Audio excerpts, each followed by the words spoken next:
Un trou noir. Nous pouvons l'imaginer sans mal grâce aux représentations existantes. Vortex géant ou disque noir, cernés d'effets lumineux tous plus ou moins spectaculaires.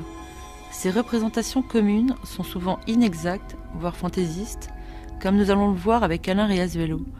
Nous allons faire avec lui un voyage vers un trou noir et nous approcher au plus près, jusqu'au bord et même au-delà. Mais avant de démarrer ce voyage fabuleux, une première question. Alain, qu'est-ce qu'un trou noir ? Un trou noir, c'est une région de l'espace où règne un champ gravitationnel tellement fort que rien ne peut s'en échapper. Ni un objet matériel, ni une fusée qui serait équipée d'un moteur très puissant, ni même un rayon lumineux. Donc cette région, du fait qu'on ne peut pas en sortir et du fait que la lumière ne peut pas en sortir, on l'appelle très naturellement trou noir. Alors, il y a deux classes de trous noirs qui sont identifiées dans l'univers. Il y a ce qu'on appelle les trous noirs stellaires, qui sont donc ces cadavres d'étoiles qui parsèment toutes les galaxies, et dont le nombre est probablement élevé, même si on ne le connaît pas bien exactement. Ça veut dire qu'ils sont nés d'une étoile, c'est ça ? Voilà. Une étoile en fin de vie a toujours tendance à se contracter, et dans certains cas, cette contraction est telle qu'on atteint une situation critique où le champ gravitationnel est tel que l'objet se transforme en trou noir. Et la difficulté, c'est que on ne connaît pas bien au-delà de quelle masse une étoile donne lieu à un trou noir, et on ne connaît pas bien la proportion de ces étoiles massives qui existent dans notre galaxie. Donc le nombre exact de ces trous noirs, on ne le connaît pas bien, mais il se compte quand même en dizaines, voire en centaines de millions. C'est petit par rapport au nombre total d'étoiles de notre galaxie, qui se compte en centaines de milliards, mais c'est un nombre qui est quand même non négligeable. Est-ce qu'il y a des trous noirs près de nous ? Alors dans notre galaxie, on connaît une petite vingtaine de trous noirs. Donc c'est un nombre assez petit. Et ce nombre, il est petit non pas parce que les trous noirs sont rares, mais parce que c'est assez difficile de les mettre en évidence.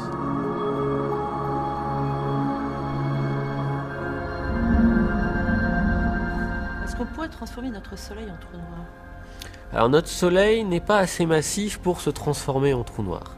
Ceci dit, pour donner un ordre de grandeur de ce qu'est un trou noir, pour transformer le Soleil en trou noir, il faudrait qu'on arrive à comprimer toute sa masse dans un rayon de quelques kilomètres, à peu près 3 kilomètres. Donc c'est très difficile de faire un trou noir à partir d'une étoile parce que ça nécessite de comprimer l'étoile, ou en tout cas le cœur de l'étoile, jusqu'à des densités fantastiques. C'est-à-dire qu'il faudrait que chaque centimètre cube du Soleil pèse quelque chose comme 1 milliard de tonnes pour que le champ gravitationnel qui règne alors soit suffisant pour que cet objet devienne un trou noir. Est-ce qu'il existe des trous noirs géants ? Alors, en plus de la plupart de ces trous noirs qui sont le résultant de la mort d'une étoile massive, il semble que dans chaque galaxie, ou en tout cas dans chaque galaxie massive, il existe un trou noir géant qui soit en son centre.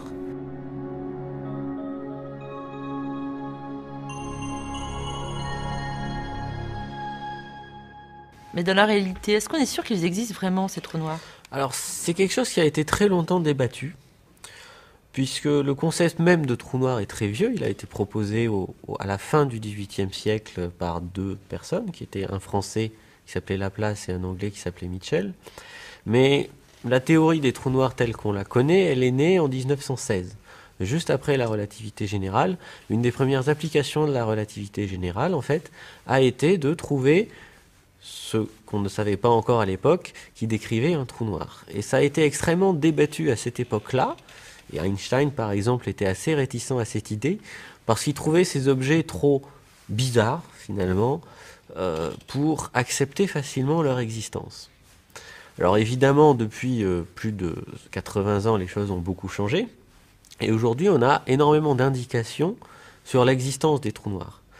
Alors les trous noirs sont des objets qui sont extrêmement petits, c'est-à-dire qu'il est extrêmement difficile de les imager, parce que ce sont des objets petits qui sont très loin. Le plus gros trou noir, ou en tout cas le trou noir qui, vu depuis la Terre, apparaît le plus gros, il est tellement petit que ce serait beaucoup plus facile d'imager un des vaisseaux Apollo qui est posé sur la Lune que de voir ce trou noir. Ceci étant, on peut repérer des trous noirs par l'influence qu'ils ont sur l'environnement. Et l'image la plus convaincante, en tout cas la plus saisissante de ça, elle se situe dans notre propre galaxie. Si on regarde à l'endroit qui correspond au centre exact de notre galaxie, on voit une région où il y a énormément d'étoiles. Donc cette région où il y a énormément d'étoiles, elle ne peut s'expliquer que si on suppose qu'il y a une masse très importante au centre. Or la masse qu'il faut pour expliquer la présence de toutes ces étoiles est largement supérieure à la masse des étoiles que l'on voit. Donc on a une première indication qu'il existe un objet sombre et très massif au centre de notre galaxie. Mais en fait, on peut faire beaucoup mieux. C'est-à-dire que on peut regarder vraiment le plus près possible du centre et voir les étoiles qui sont près du centre. Et quand on fait ça, on voit tout un ensemble d'étoiles qui sont animées de mouvement et qui semblent être en orbite autour du centre de la galaxie, qui est cette croix rouge ici. Est-ce qu'elles orbitent aussi rapidement que cela? Alors ça, c'est un ensemble de clichés qui a été pris sur 15 ans. Donc évidemment, en vrai, elles mettent 15 ans à avoir cette trajectoire. Mais connaissant la trajectoire exacte de ces étoiles, on peut déterminer quelle doit être la masse qu'il faut mettre au centre pour expliquer ces trajectoires. Et cette masse-là, quand on l'évalue, on obtient une valeur qui est de l'ordre de 3,5 millions à 4 millions de fois la masse du Soleil. Or, vous voyez que individuellement, les étoiles, on les voit. Or, la région centrale, elle ne brille pas. Donc on a un objet qui est plusieurs millions de fois plus massif que ces étoiles et qui est largement moins lumineux. Et c'est donc ça, le cœur de notre Voie lactée. Voilà, le cœur de notre galaxie, c'est ça. Elle est occupée par un trou noir géant. Est-ce qu'on peut s'approcher d'un trou noir? Alors s'il y a un trou noir à côté, oui, on peut s'en approcher. Malheureusement, les trous noirs qu'on connaît sont beaucoup trop loin pour qu'on puisse espérer, dans un temps raisonnable, leur rendre visite. Alors par contre, ce qu'on sait faire aujourd'hui, c'est simuler ce que verrait un voyageur courageux ou imprudent qui s'approcherait d'un trou noir. Et on peut le faire parce qu'on connaît toutes les lois de la physique qui permettent de décrire ce qui se passe au voisinage d'un trou noir. C'est précisément le travail que vous avez réalisé. Voilà, et c'est ce qu'on va voir maintenant, c'est-à-dire l'influence de ce champ de gravitation énorme du trou noir sur son environnement et sur ce que l'on voit explicitement quand on est au voisinage de ces objets. Cette simulation, elle repose sur des équations de la relativité générale? Voilà. Aujourd'hui, les lois de la gravitation qui régissent le mouvement de tous les objets célestes, la structure des étoiles, cette théorie, c'est la théorie de la relativité générale qui a été découverte par Albert Einstein il y a bientôt un siècle. Et cette théorie prédit l'existence des trous noirs et permet d'expliquer leur structure détaillée et l'influence qu'ils ont sur leur environnement. Dans cette simulation, vers où allons-nous nous diriger? Alors on va supposer qu'il existe un trou noir assez massif qui est situé dans la direction de l'étoile Epsilon Eridani. Pourquoi Epsilon Eridani? Alors pourquoi? Parce que c'est une étoile assez proche du Soleil, elle est à quelque chose comme 8 ou 10 années-lumière du Soleil, donc c'est la banlieue proche du Soleil, et de ce fait c'est une étoile très connue parce que beaucoup d'ouvrages de science-fiction s'y réfèrent, et par exemple dans Star Trek, c'est une étoile qui a été présentée à une époque comme étant le lieu de naissance de Monsieur Spock. Dans un premier temps, on va simplement voir, alors que le trou noir est encore trop loin pour être visible, ce qui se passe quand on accélère à des vitesses extrêmement élevées. Élevées, c'est-à-dire très proche de la vitesse de la lumière? Voilà, mettons 99% de la vitesse de la lumière, ce qui est quasiment le maximum auquel on peut aller, puisque les lois de la physique nous disent qu'on ne peut pas aller à la vitesse de la lumière et au-delà dès qu'on a une certaine masse. Si nous étions astronautes de ce voyage, est-ce que nous pourrions survivre à cette accélération? En principe, non, parce que l'accélération serait tellement violente qu'on ressentirait exactement la même chose que quand on se heurte à un mur ou n'importe quel obstacle et où on est décéléré très violemment. En fait, l'accélération qu'on subit est telle qu'en principe, le corps humain serait instantanément détruit par la violence du choc qui serait ressenti. Donc, on va supposer, puisqu'on suppose déjà qu'on peut aller à la vitesse de la lumière ou peu sans feu, qu'on a aussi une technologie qui permet de protéger les organismes et de se rendre sans trop de risques à de grandes distances sans être écrasé par cette accélération.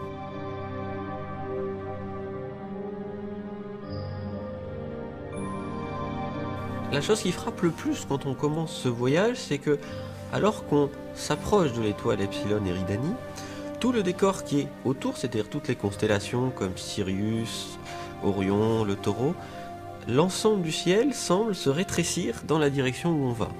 Alors ça, c'est un résultat assez surprenant, puisqu'on aurait tendance à dire, si ces objets deviennent plus petits, on est en train de s'en éloigner. En fait, c'est le contraire, et le phénomène qui se passe, on l'appelle l'aberration de la lumière, et c'est exactement le même phénomène auquel on assiste sur une autoroute quand on est en voiture, et que la pluie tombe. Quand on est immobile, la pluie tombe à la verticale, et à mesure que l'on va de plus en plus vite, la direction apparente de chute des gouttes d'eau, c'est plus la verticale, mais c'est une direction qui bascule peu à peu vers l'avant de nous. Et qu'on va vraiment très vite sur l'autoroute, on a quasiment l'impression que la pluie tombe à l'horizontale.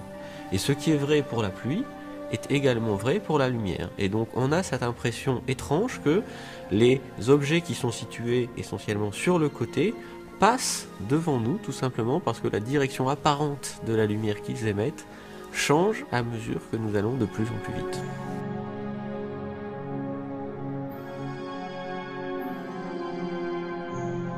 Et là, par exemple, on voit un anneau. Est-ce que c'est la Voie lactée? Alors, cet effet d'aberration, il est tellement important que même la Voie lactée qui traverse tout le ciel et qu'on ne peut donc pas voir en totalité si on regarde dans une direction donnée, et bien même la Voie lactée, elle va peu à peu intégralement passer vers l'avant de notre champ de vision. Et même s'il y a des régions de la Voie lactée qui sont quasiment à l'opposé de l'étoile Epsilon Eridani, au bout d'un moment, ces régions de la Voie lactée vont passer devant nous. Ça pourrait presque nous servir de rétroviseur.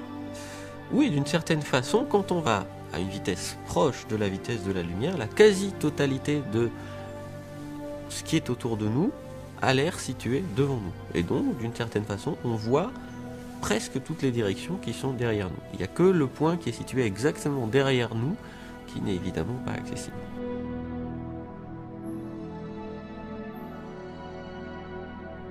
La couleur des étoiles change également. Oui, alors ça c'est un effet qu'on connaît mieux et avec le son, on appelle ça l'effet Doppler. Quand une ambulance ou une voiture de police s'approche de nous, le son de la sirène est un peu plus aigu. Quand elle s'éloigne de nous, le son est un peu plus grave. Et il se passe essentiellement la même chose pour la lumière, c'est-à-dire que la couleur de la lumière change légèrement selon que l'on s'approche ou que l'on s'éloigne de la source lumineuse. Et quand on s'approche d'une source lumineuse, elle devient en général moins rouge et plus bleue. Donc on parle de décalage vers le bleu, de décalage vers le rouge quand on s'éloigne de la source. Et donc non seulement la lumière change de couleur, elle est de plus en plus bleutée, mais en plus elle est de plus en plus lumineuse, puisque comme on s'approche d'une région qui émet de la lumière, on reçoit beaucoup plus de lumière qu'avant, puisqu'on va vers ce flux de lumière. À mesure que l'on s'approche de la vitesse de la lumière, on a le fond du ciel qui est de plus en plus distordu par rapport au fond du ciel que l'on connaît, à tel point que quand on s'approche vraiment proche de la vitesse de la lumière, on ne reconnaît plus rien.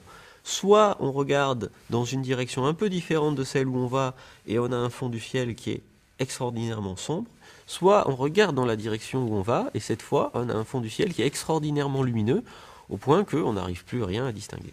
Derrière nous, si on se retournait, ce serait totalement noir. Derrière nous, ce serait extrêmement sombre. Si on regardait le début de la phase d'accélération, on verrait les étoiles devenir de plus en plus sombres, devenir un peu plus rouges, c'est-à-dire que d'une couleur blanc, bleuté, elle deviendrait peu à peu orangée puis rouge, et puis au bout d'un moment, elle disparaîtrait parce qu'elle deviendrait trop peu lumineuse pour que notre œil arrive à les voir.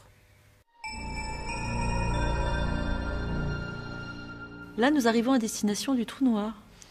Voilà, donc notre voyage a pris fin, on a décéléré, et comme on ne s'est pas trop éloigné du système solaire, on retrouve les mêmes étoiles à peu près aux mêmes positions qu'au départ de notre voyage. Sauf que maintenant, dans le lointain, on voit une petite région sombre qui se détache sur le fond lumineux. Donc comme attendu, le trou noir, la première chose que l'on remarque, c'est cette région parfaitement sombre qui se détache sur ce fond étoilé légèrement bleuté. Il se passe des choses étranges autour du trou noir. Alors oui, évidemment, un trou noir, c'est pas juste un objet, un cache parfaitement noir qui serait situé devant une image. Comme le trou noir est muni d'un champ gravitationnel très intense, il empêche la lumière de s'échapper quand elle est dedans, mais il affecte aussi la trajectoire de la lumière qui passe dans son voisinage. Et donc, au voisinage du trou noir, ce que l'on voit, ce sont des rayons lumineux qui sont passés très près du trou noir, et qui donc n'ont pas voyagé en ligne droite comme de coutume, mais qui ont été significativement déviés.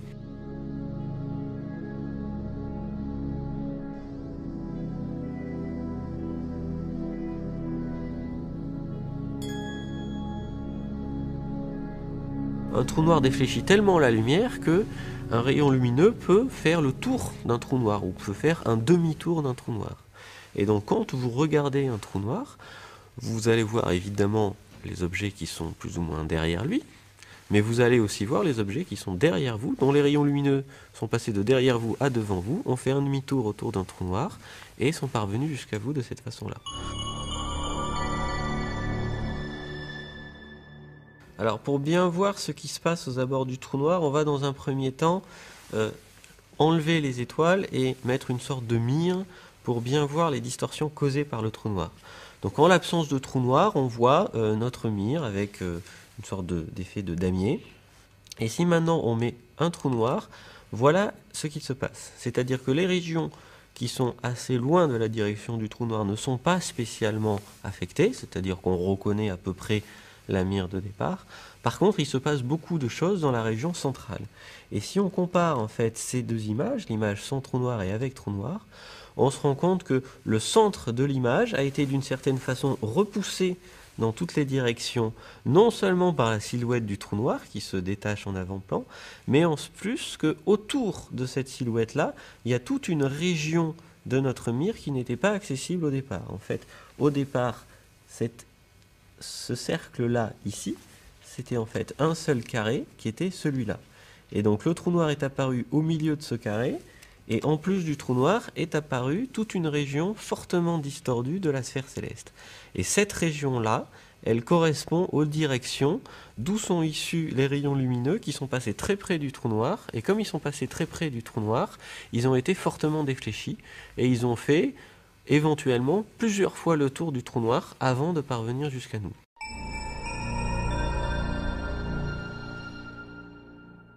Et qu'est-ce que cela donnerait avec un ciel étoilé? Alors sur un ciel étoilé, on verrait essentiellement deux zones distinctes, c'est-à-dire que tant que l'on regarde dans des directions assez éloignées de celle où est situé le trou noir, on reconnaît la sphère céleste, si ce n'est qu'elle va être légèrement distordue par la présence du trou noir. Et par exemple, on reconnaît bien le disque de la Voie lactée avec le centre galactique, mais le disque il est légèrement voilé parce que le trou noir a, d'une certaine façon, légèrement distordu cette image d'arrière-plan. Maintenant, si on regarde beaucoup plus près du trou noir, on voit en fait une seconde image de la Voie lactée.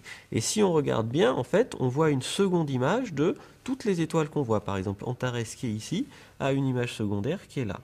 Et cette image secondaire, elle vient du fait que non seulement on reçoit un rayon lumineux qui vient d'Antares directement et qui va jusqu'à nous en passant loin du trou noir et donc sans être beaucoup défléchi, mais il existe aussi des rayons lumineux qui vont passer derrière le trou noir avant d'arriver jusqu'à nous. Et nous, ce que l'on voit, c'est une seconde image de cette étoile dans la direction d'où nous parvient le rayon lumineux après déflexion, c'est-à-dire ici. Et peut-on voir plusieurs images fantômes, d'autres? Alors oui, bien sûr, si on s'amuse à zoomer sur la région la plus interne, on se rend compte que sur le bord de la silhouette du trou noir, il y a une sorte de halo lumineux. Et ce halo lumineux, c'est une seconde image fantôme de la Voie lactée.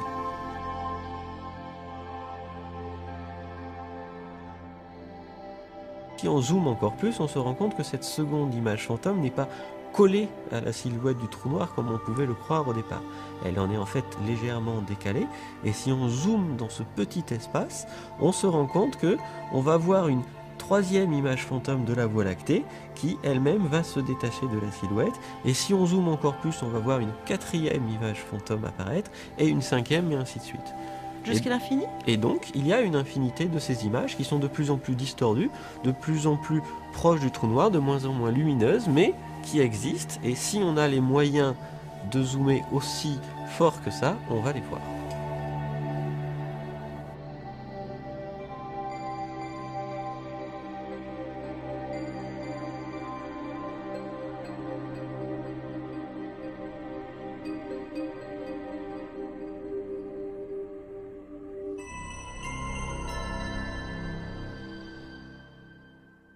Peut-on rester immobile face à ce trou noir? Alors on peut rester immobile, mais comme le trou noir nous attire, pour rester immobile, on va devoir dépenser beaucoup d'énergie. Donc pour rester au voisinage du trou noir sans dépenser d'énergie, le plus simple c'est de faire la même chose qu'on fait avec un satellite autour de la Terre, c'est-à-dire qu'on se met en orbite, et on va avoir une trajectoire, par exemple circulaire, autour du trou noir, sur laquelle on peut rester à peu près indéfiniment. N'est-ce pas dangereux?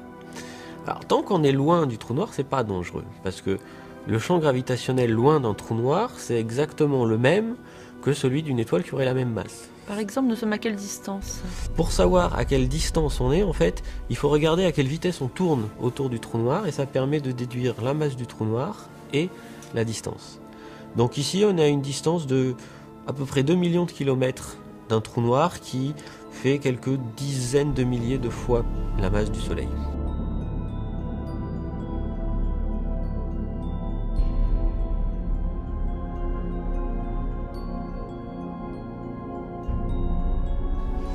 Et les effets que l'on voit autour du trou noir sont toujours liés à la déflexion? Donc c'est toujours pareil. S'il n'y avait pas de trou noir, ou si à la place de ce trou noir, on avait un objet de même taille mais beaucoup moins massif, qui ne causerait pas de déflexion, on verrait les étoiles transiter tranquillement de la gauche à la droite de l'écran, tout simplement parce que comme on est en orbite autour du trou noir, en regardant vers le trou noir, on voit le paysage défiler parce qu'on est en train de tourner.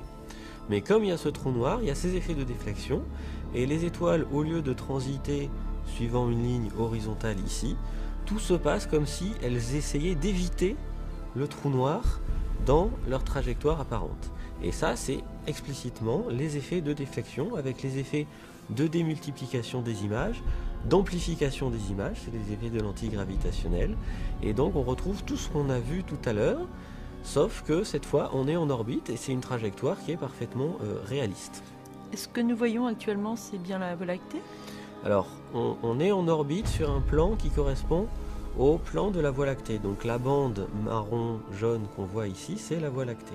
Et ici, le trou noir passe devant, enfin c'est plutôt nous qui passons devant le centre galactique, qui est fortement déformé, dont on voit la luminosité considérablement amplifiée, puisqu'au lieu d'être un petit bulbe, toute la luminosité est éclatée sur toute cette région annulaire, et on voit la Voie lactée en arrière-plan, et on voit à nouveau des images multiples avec ici la Voie lactée et ici sa première image fantôme. Et même quand la Voie lactée va sortir de l'écran, c'est-à-dire qu'on va regarder dans une direction assez différente du centre galactique, on va encore voir le centre galactique par son image fantôme ici. Et pendant toute l'orbite, on peut suivre le centre galactique alors que sa vraie image est très loin de la direction où on regarde.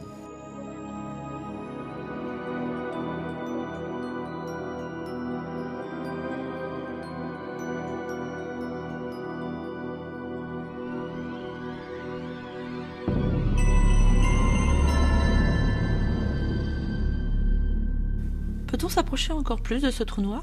Alors bien sûr, on peut s'amuser à user son orbite pour s'approcher plus près.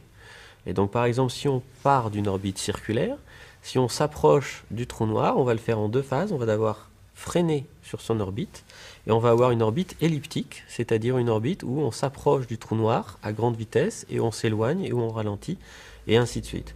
Et donc ce que l'on voit est la chose suivante. On a des périodes où on s'approche du trou noir et où il devient de plus en plus gros, et d'autres où on s'éloigne. Dans les phases où on s'éloigne, le fond étoilé devient beaucoup moins lumineux puisqu'on s'éloigne, donc il y a ces effets de décalage vers le rouge et de réduction du flux lumineux. Et quand on s'approche du trou noir, c'est le contraire, on s'approche du trou noir mais aussi des étoiles qui sont en arrière-plan, donc leur lumière est plus bleue et beaucoup plus intense. Donc on ne va pas tomber dedans? Pour l'instant, on ne tombe pas dedans puisque là on vient d'en sortir. Et une fois que, au bout d'un cycle, on a réussi à s'en échapper, on peut continuer cette orbite indéfiniment, on ne va pas se mettre subitement à tomber dedans. Nous avons frôlé le trou noir et nous n'avons subi aucune perte. Pour l'instant, nous n'avons subi aucune perte parce que nous sommes restés à distance respectable. Ceci étant, si on s'approche trop près d'un trou noir, on risque de sentir l'intensité du champ gravitationnel du trou noir, non pas parce qu'il est intense, mais parce qu'il varie beaucoup sur des petites distances. Et donc un astronaute qui plongerait la tête la première vers un trou noir sentirait sa tête plus attirée par le trou noir que ses pieds et donc aurait une sensation très désagréable d'étirement. Et selon la masse du trou noir et selon la distance d'approche minimale, il risquerait même d'être complètement déchiré par ces effets gravitationnels. Imaginons que je fasse du saut à l'élastique et que je me laisse tomber vers le trou noir. Que se passerait-il? Alors il y a deux réponses possibles. La première, c'est est-ce qu'on pourrait s'amuser à entrer dans le trou noir et utiliser l'élastique comme force de rappel pour sortir? Alors ça marche pas. Ça marche pas parce que le champ gravitationnel est tellement intense que quel que soit le matériau dans lequel est fait notre élastique, il va casser. Donc à partir du moment où je suis à l'intérieur du trou noir, si on essaie de tirer l'élastique, de toute façon, il va casser au bout d'un moment. Maintenant, il y a une autre possibilité qui est différente, où cette fois, on s'amuserait à se faire attacher à une sorte de treuil, et où l'on voudrait s'approcher aussi près que l'on veut de la limite du trou noir. Alors dans ce cas-là, il se passerait quelque chose d'extrêmement étrange, c'est que à mesure que l'on s'approche du trou noir tout en restant à l'extérieur, on verrait la silhouette sombre du trou noir, d'une part commencer à emplir la moitié du ciel, comme ça se produirait si on se posait à la surface d'un objet solide, mais ensuite commencer à nous envelopper nous, et peu à peu la région du ciel où on ne verrait autre chose que le trou noir, c'est-à-dire on verrait le fond étoilé, serait concentrée en un trou, ou une région circulaire de plus en plus petite qui serait au-dessus de notre tête.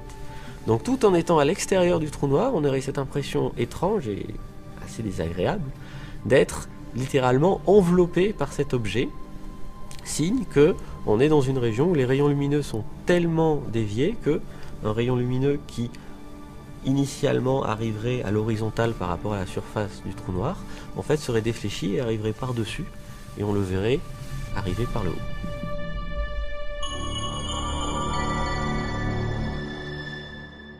Finalement, nous sommes passés très très rapidement près de ce trou noir, et même si je sais que c'est très dangereux, est-ce qu'on peut encore s'en approcher plus? Alors on peut s'en approcher plus, mais on entre dans une région où les orbites sont extrêmement instables. C'est-à-dire qu'une petite erreur de trajectoire peut nous coûter la vie, puisqu'on peut décrocher très brutalement de notre orbite et tomber dans le trou noir. Alors si cependant on a une bonne trajectoire initiale, on peut s'approcher beaucoup plus près du trou noir, mais évidemment ça nécessite d'arriver très vite sur le trou noir. Donc ce qu'on va faire, c'est qu'on va partir de très loin pour acquérir une grande vitesse lors de cette chute assez longue sur le trou noir. Et cette grande vitesse nous permet, si évidemment on fait l'effort de ne pas tomber droit dessus mais légèrement sur le côté, elle nous permet de rester autour pendant quelques temps avant de repartir. Donc là, à la distance d'approche la plus courte, on est à 2 fois le rayon du trou noir, ce qui est extrêmement court. Et on va extrêmement vite, ce qu'on voit là, puisque le fond du ciel est extrêmement lumineux, et on va ici à peu près 70% de la vitesse de la lumière. Et on a fait combien de tours du trou noir? Alors là, on a fait à peu près 3 tours, quelque chose comme ça, ce qui est aussi quelque chose de surprenant, c'est-à-dire que si on utilise les lois de la gravitation universelle qu'on connaît, dans ce genre de trajectoire, on ne devrait faire qu'un demi-tour. Mais ici, la structure du champ de gravitation du trou noir est différente de celle prédite par la gravitation universelle, puisqu'elle est décrite par la relativité générale, et donc elle nous permet en fait d'avoir une orbite où on est quasiment en orbite circulaire autour du trou noir avant d'en être éjecté.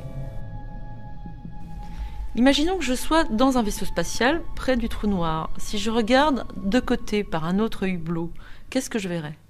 Alors de côté, on voit la chose suivante. Là, je regarde sur la droite par rapport à l'image précédente. Donc moi, je suis en train de me diriger vers une direction qui est à gauche de l'écran, et la direction d'où je viens, elle est sur la droite. Et donc, les objets qui sont plutôt sur la gauche de l'écran sont plutôt devant moi, les objets qui sont à droite de l'écran, ils sont plutôt derrière moi, et comme je suis en train de tourner, on voit ces objets transiter de gauche à droite. Et comme les objets passent de devant à derrière, on voit leur luminosité s'atténuer considérablement, ainsi que leur couleur qui varie et qui devient de plus en plus rouge. Et donc c'est à nouveau l'illustration de ce phénomène de décalage vers le rouge quand l'objet passe derrière nous.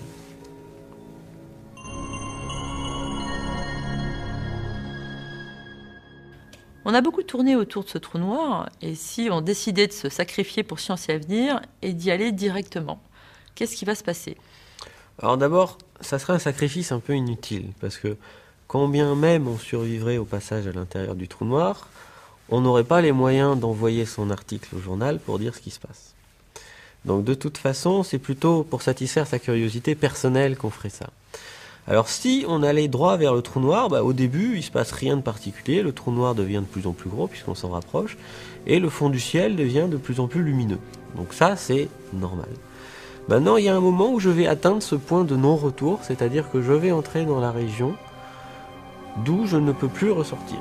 Alors ce point de non-retour là, il ne se traduit pas par un effet observable. On ne peut pas le repérer. Non, on ne peut pas. C'est exactement comme un nageur qui voudrait traverser une rivière en aval de laquelle il y a une chute d'eau. S'il se met trop près de la chute d'eau, il y a un moment donné où il ne pourra plus revenir sur la rive et où il est inéluctablement voué à aller dans la chute d'eau et à mourir. Mais le moment où il s'approche de trop près ne se traduit pas par un effet observable. Et ici, c'est exactement la même chose. Et donc, dans la simulation, voilà, on représente par un flash vert le moment où on franchit ce point de non-retour, et il n'y a rien de notable qui se passe entre avant et après ce moment-là. Désormais, nous sommes condamnés. Voilà, désormais nous sommes condamnés. Là, on a arrêté l'image, mais évidemment, on continue à progresser vers le centre. Mais nous sommes condamnés. C'est-à-dire que si on essayait de faire demi-tour et qu'on regardait derrière nous, eh bien, on verrait un peu ce que aurait vu notre astronaute au bout de son élastique, c'est-à-dire qu'on verrait peu à peu le ciel, enfin en tout cas l'horizon du trou noir nous envelopper, sauf que on atteindrait le centre du trou noir avant d'arriver à sortir du trou noir, et on serait à ce moment-là détruit par ces effets de déchirement créés par le champ gravitationnel. Et donc voilà, au bout d'un moment, le trou noir il devient de plus en plus gros, donc il occupe tout l'écran, donc là c'est pas très intéressant. Ce qui est plus intéressant, c'est ce qui se passe si on regarde sur le côté. Donc si je remontre la même séquence en me plaçant sur le côté, donc là je regarde du côté droit, je suis en train de tomber sur le trou noir qui est à gauche ici. Donc au début il se passe rien de notable, si ce n'est que j'ai l'impression que les étoiles avancent ici. Donc ça c'est le phénomène d'aberration qu'on a vu tout à l'heure, c'est-à-dire que comme j'accélère vers la gauche, j'ai l'impression que les objets qui étaient sur la droite passent devant moi. Et puis sur la gauche de l'image, je commence à voir un ciel de plus en plus lumineux. Là, je vois apparaître la région sombre qui délimite la silhouette du trou noir. C'est ce qu'on appelle l'horizon du trou noir. Voilà, c'est ce qu'on appelle l'horizon. Et à mesure que le temps passe, en fait, j'ai cette impression très bizarre du ciel qui me tombe littéralement sur la tête et qui devient extrêmement sombre avec une seule région qui elle est extraordinairement lumineuse, qui est entre donc l'horizon du trou noir et le ciel. Désormais nous sommes perdus. Voilà, désormais nous sommes perdus. On a vu le petit flash vert qui signale le passage de l'horizon, qui n'existe pas en réalité, qui est juste là pour montrer à quel moment ça se produit. Et la dernière chose que l'on voit, c'est ceci, avec un ciel très sombre d'un côté parce que c'est le trou noir, un ciel très sombre de l'autre parce que le ciel est très décalé vers le rouge, donc il n'y a plus de lumière, et juste un cercle extraordinairement lumineux qui nous entoure. Et c'est ça la dernière chose que l'on voit avant de heurter le centre du trou noir, où on est inéluctablement détruit.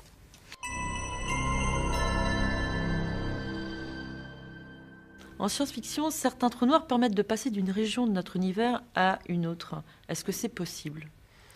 Alors, passer d'une région à l'autre de l'univers, c'est probablement pas possible. Ce qui se passe, c'est que les trous noirs ne sont pas forcément des impasses où on est voué à une mort certaine. C'est-à-dire que dans certains cas, un trou noir peut être une sorte de point de passage d'un endroit à un autre. Mais ces deux endroits ne peuvent pas être dans le même univers. Parce que s'ils étaient dans le même univers, en fait, on pourrait aussi s'en servir de machine à remonter le temps. Et ça, on a toutes les raisons de penser que ça n'est pas possible. Par contre, il est tout à fait possible, au moins en principe, qu'un trou noir permette de passer d'un univers à l'autre. Alors de tels objets, on n'appelle plus ça des trous noirs, mais on appelle ça des trous de verre. Et il semble que de tels objets puissent exister, au sens où quand on regarde la structure mathématique des équations qui décrivent les trous noirs ou les trous de verre, on ne trouve pas d'incohérence dans ces configurations de trous de verre. Donc, la théorie n'interdit pas l'existence de ces trous de verre. La théorie n'interdit pas. Mais elle ne dit pas s'ils existent et elle ne dit pas comment ils pourraient se former. Or, quand maintenant on essaie de regarder quelles devraient être les conditions pour que ces objets se forment, on n'arrive pas à trouver de situations qui sont favorables à leur formation. Donc on a des objets qui sont finalement très théoriques, puisqu'ils peuvent exister, mais on a de bonnes raisons de penser qu'ils n'existent pas. Maintenant, si on rentrait dans ce trou de verre, qu'est-ce qu'on verrait? Est-ce qu'on sait ce qu'on verrait? Oui, on sait. On peut calculer ce qu'on verrait. Donc si on reprend l'épisode de l'astronaute qui décide de plonger dans un trou noir, dans un premier temps, il verrait exactement la même chose que dans un trou noir.